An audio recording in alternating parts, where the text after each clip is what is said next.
right, let's do this. Good morning, everyone. I'd like to open the Polk County Board of Commissioners. It's November 2nd. Extra agendas are on the table. And we're looking for comments not on this agenda.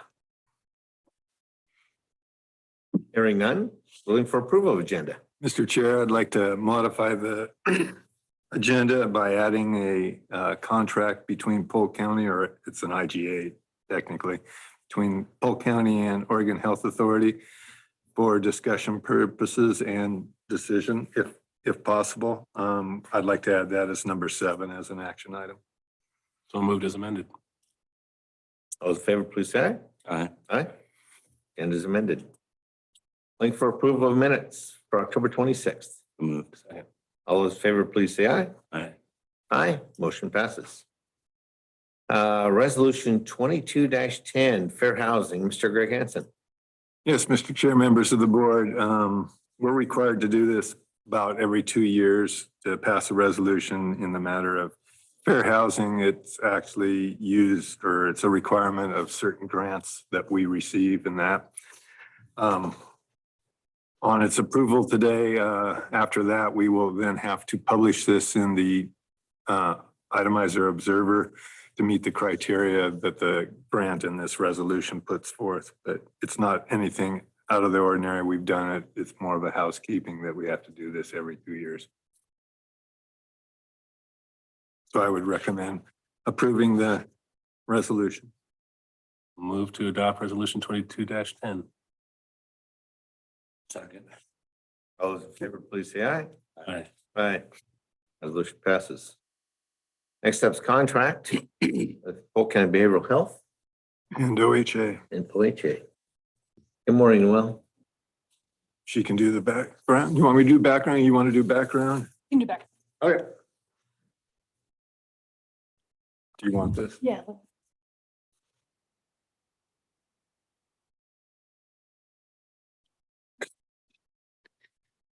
Good morning.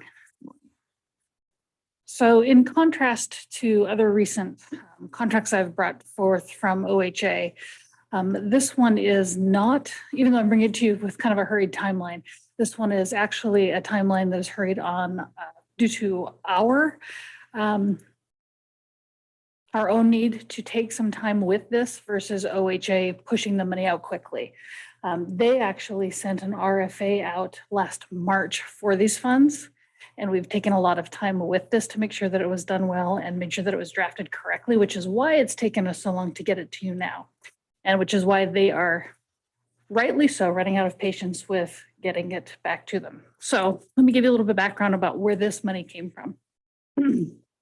So with Senate Bill 295 was basically trying to help the state hospital solve the problem of the overpopulation that we're very well aware of.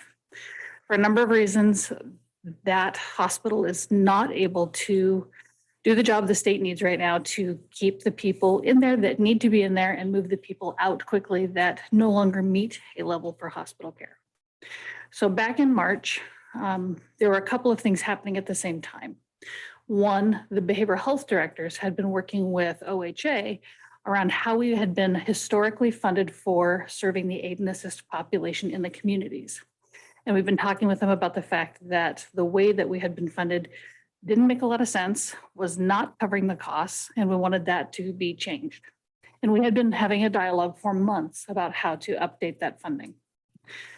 So that has been an ongoing conversation, and partially what came out of the RFA that they put back in March was to address the first step in making corrective movement in that problem. The second thing that they wanted to do was address one area of resolving the backlog at the state hospital. So there's a population of folks that end up at the state hospital. Basically, you could probably argue lots of reasons why. One reason why is because there's a lack of forensic evaluators in the state. So when somebody gets charged with a crime, if there's a question about whether or not they have the capacity to serve in their own defense because of a mental health issue, often the court will require a competency evaluation to occur. And you have to have very specialized training by a psychologist to do that. Very few people do that. So generally what happens historically is the state hospital has hired those people And we've waited and had the person go to the state hospital for a short period of time to get that evaluation that's reported back to the court, and then the court determines what to do with that person. What's happened because of the overpopulation at the state hospital is we haven't been able to get those people in to get that evaluation, which means they've often been sitting in jail solely for the purpose of waiting for that slot to open up. Whereas any other person that charged with that same crime would have been released. So they recognized that issue. So they put out these funds and said, hey, all the communities out there, if you have an answer to this for us, if giving you money would bolster your programming locally, tell us your plan. We have money to do that. And so what they basically did was put out a non-competitive grant. We drafted a plan and a budget last April. We sent that back to the state. We actually did, I found, have a presentation. It was in with a lot of other material at the time, but we did do a brief presentation to the board about an architecture for where we were heading with this fund at that time. And then we did include these funds in our projected revenues for the budget that was approved for this year. So just so you know that if we choose not to accept these funds, that would impact that. So long story short, where these funds are heading is to backfill and further support the services that we've already had in place to support our aid and assist in community restoration program that we already do, that was already underfunded. Because part of their answer was, this is going to help bolster that and do a backfill while they solve a larger funding formula issue. And two, what else can we do or add that's going to help your community locally? And what we chose to do was a very small thing from us that has had actually a very significant impact, which was we've implemented a rapid docket system with our partners. Multnoma's had this for a number of years, I think since 2016, but essentially what it means is all of the folks that we have sitting in jail that are sitting there for this civil commitment issue, or sorry, for this competency evaluation issue, they're all being put on the same docket. They're going into court once a week. The same team of attorneys, judge, behavioral health folks, the forensic evaluator, which we have obtained for our county, are all coming together and looking at all of those folks on a weekly basis. Can we get an evaluation done for them? Our forensic evaluator can do that. Are they ready to be released into the community and supported by our team until whatever the next steps are? Do they need a hospital level of care? In which case we would determine what to do with them until the spot opens up at the hospital and get them there. So I just checked in actually with folks yesterday to double check on what I had been hearing, which was that this had been very successful so far. And again, everything I've heard is that this has relieved our local backlog. We don't have folks sitting in jail that are being viewed as unnecessarily sitting there for the sake of any of this, and that it's being viewed as a dramatic success. So right now we are using funds that we were anticipating we would be paying ourselves back with if we accept these, to support only the time that's being spent by the forensic evaluator to participate in the staffings. The actual evaluations are being paid out of by the defense. So at this point, what are the questions around these funds? So we have our own Polk County forensic evaluator now? We, Or do we contract that? yeah, it's contracted. Okay. Yeah, so behavioral health has used funds to contract for his time to attend the rapid docket. So he gets, I think, like a couple hours a week is what we're paying for. And we're anticipating using these funds once we have gotten them to kind of continue that ongoing payment, which we anticipate that these funds would actually become something that rolls into our contract ongoing. Does that satisfy our need? Do we need more capacity and as far as the evaluators? At the moment, I would have to get back to you to actually answer that accurately. What I'm hearing is that everybody is happy with where we're at and that we do not have a current backlog. But I would want to dig into that a little bit more. So this contract says it expires on June 30th, 2023. Mhm. Even though we're coming to the halfway point in the year. So again, I heard what you said, that it's backfilling what we've already budgeted. So what's your thinking on what happens for the next year? And is this, I guess that's the other question I have, is I mean, I've been told this is fairly new. This is a new contract. This is something that's different than what we've done before. The programming is not different, other than us paying for a couple of hours of this forensic evaluator. That's the only thing we've added. Everything else is really helping us to fill a budget hole for things that we were required to do that we were not being funded for. And so it's truly a grant. They're calling it a grant. There were a number of things that came out from the state during the same period of time that they chose to do this way, I think for administrative purposes. So it's a grant in the fact that it is not yet wrapped into the contract in a way that we would say, yes, this is ongoing funding. It's not in the contract. We are expecting it to be rolled into the contract for the next biennium, but it's not yet there. So this is a one-shot contract as far as I'm concerned at this point. There isn't anything that assures continuity for the future. Just want to make certain that we're clear on that. And I mean, there's a lot of pieces. I appreciate that you've been negotiating with the state on the language. There's still pieces in the language that make me uncomfortable. But again, like issues of, I'm trying to find it here quickly. I didn't have it prepared. About transportation and the requirements for transportation for people. Do you have any background on that? What happens with this clientele? Are we going out and picking up people from the state hospital and bringing them back here for evaluation purposes? We would under certain circumstances, yes. Okay, and so there's allowances for the money to be spent here to pay for that. Not only vehicles, but personnel and transportation and so forth. Yeah, so under that community restoration side, anything that we can do that's removing a barrier to somebody getting the support that they would need in order for them to be successful in the community and restore them to a level that they can aid in their defense would be things that they would be paying us to do. Okay. So what does 544,000 and change actually buy? Partial backfill of FTE that we already currently have. So that's where we've gone back and forth with the state. And at this point, it's a portion of different positions. So you've got a mental health therapist that does the community evaluations. You've got case managers that are connecting these folks that are coming out to different services that are going to provide ongoing support. You've got peer support workers that are coming alongside them. You've got the kind of the ancillary services that you're talking about if we needed to obtain some kind of,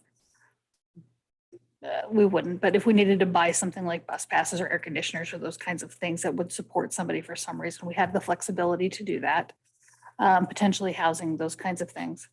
And then the forensic evaluator, having that portion of their time, as well as the tracking of all of the moving pieces for this project, which is one of the things that historically has not been funded at all. And there's a lot of data and tracking that goes with it. Watching the moving pieces and the timelines as things have to be moved between the courts and back and forth. So those are the components that, like I said, we've had and we've been doing, but we've either had one person wearing multiple hats or they've not been funded and we've scraped along and done our best. So right now, this is going to at least make us whole and has allowed us to expand some of our positions so that they're not overburdened or able to actually focus on this as their area. Okay, well, I've told you already in a one-on-one that I'm uncomfortable with the language still in this agreement. And I would hope that we won't do this again for another year without a closer review of the program and what it means in the community. We're hurrying that up right now on your part. We're asking you to get answers quickly before agreeing to this contract. And so what I'd like to do is say, hey, let's have a real conversation about this program specifically and others like it.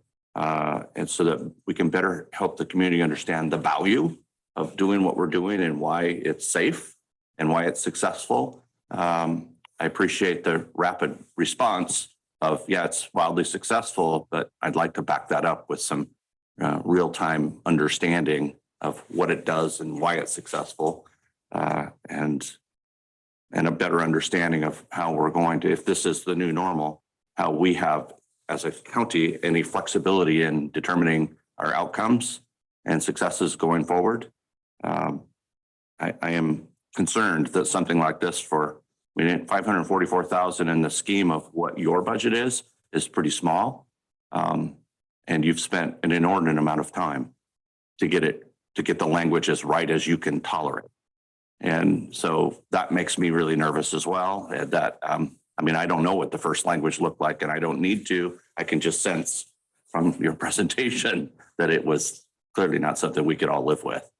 So I am concerned about what this does going forward and what our responsibilities are. As I've stated to you, I am concerned that this is somehow putting a Band-Aid on a gaping wound that the state has. And I am uncomfortable with that. And so I just want to better understand it going forward. Thanks. Curious, Noah, what were CMHP's responsibility for community restoration prior to Senate Bill 295? Is this the only trigger for that, or have we been doing this? Actually haven't changed Okay. as far as our responsibilities out of this. Yeah. Since then, there've been other transitions, but our responsibilities for community restoration really are to provide legal skills, counseling, to help people basically, which really means helping walk them through the legal pathway that they're going through, help them understand what's occurring. And so we have like legal skills groups that they go through. We send people with them to attend and provide emotional support as they're going through the legal process. It's providing somebody that actually is connecting them to mental health in a very direct and purposeful way. So there's not historically been a lot of service provided. It's been much more around trying to track people and being the liaison between the court system and that person. And the majority of this $500,000 has already been expended with KMHP, FTE, and with forensic evaluators and et cetera. Yes, it's money, like I said, that we were operating at a deficit to support these services anyway. So we've been anticipating this coming in order to backfill that hole. I'm not sure I have any concerns with this. From a fiduciary perspective, we need to be made whole for the resources we've already expended. And that community restoration role we seem to have a role. Counties have a role in that, and notwithstanding the crisis and failures at the Oregon State Hospital. And I do see the value in making sure these folks are ready to aid and assist in their own defense, to be restored to the community after their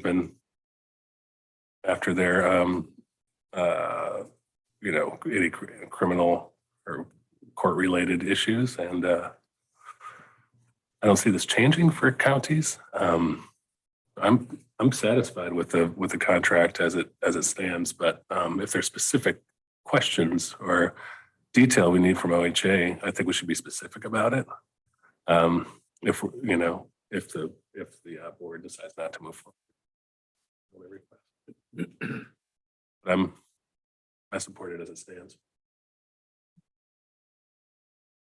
Does this have anything to do with the 90-day limitation of the mental health hospital that they've placed on there now?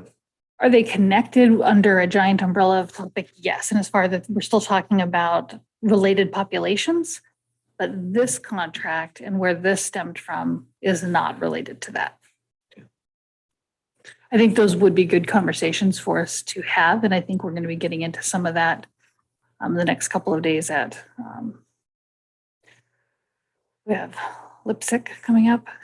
LGAC. LGAC on What's Friday. LGAC? Okay. So I think some of those, LIPSIC. Oh, lipstick, perhaps, yeah. We're discussing lipstick too. So so I think we're going to be talking more about that. But this specifically is not directly related. This also doesn't deal with the liability Right. issue that is really Yeah. a sticking point for counties at this point. No, there are a number of related topics that I Yeah. think are important for us to get into. I just am also trying to keep that somewhat separate from some of these that are really part of what we have historically been obligated to do as CMHPs, and trying to make sure that they don't get confused as we're trying to walk through them, because difficult to tease apart. And to be clear, for the record, this is my attempt at peeling a first layer of an onion as the CMHA. Hmm. And that irrespective of the current language in this contract, again, pointing to what was likely the language in the original contract and other subsequent contracts, it's time for us to be peeling back these layers and understanding as a community mental health authority what we're doing here and what our plan is going forward. So this is the first layer. And what I'm saying is, this is what I will be doing going forward, asking every single time, why are we doing this? What's the benefit? And why are we just acquiescing as a board to this stuff? So there's going to be more hard questions on more contracts coming forward from me. Your stance on this one today? I'm ready to let it go through. I'm fine. Okay. Yeah. Good too. Do you need a motion and pass, or is that good enough? For all three of us? Yep. Since it's an action item, you probably should make a motion and approve it, and then we'll sign it today. I move to approve IGA 176912 with OHA. I'll second. All those in favor, please say aye. Aye. Aye. It passes. Thank you. Thank you very much. Thanks, Noel. Thank you. Is a need for an executive session today? With that, we're adjourned.